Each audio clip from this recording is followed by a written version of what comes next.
आज हमने हरफ़े मद्दा पढ़ने हैं। तो अब देखो गौर से, ये खाली अलिफ है। खाली अलिफ से पहले अगर ज़बर आए तो वो क्या होता है? अलिफ मद्दा।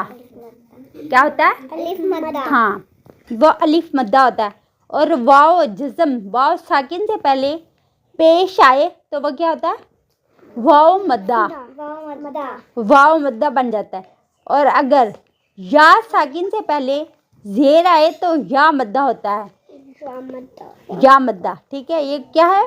अलिफ मद्दा, अलिफ मद्दा, वाव मद्दा, या मद्दा। शाबाश, वेरी गुड। इसको 2 हरकत तक खींच के पढ़ना है, ठीक है। बा ज़बर अलिफ बा, बा अलिफ ज़बर बा। 2 हरकत तक इसको लंबा करना है। बा, इसको यूं नहीं पढ़ना, बा ज़बर बा, बा नहीं पढ़ना, इसको बा पढ़ना। 2 हरकत तक लंबा करना। बा पेश वाव बू, बा पेश बाबू।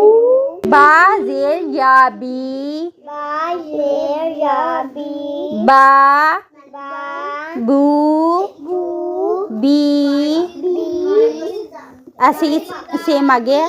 ता अलिफ ज़बर ता, ता अलिफ ज़बर ता। ता वाव पेश तू, ता पेश तू। ता या ज़ेर ती, ता या ज़ेर ती।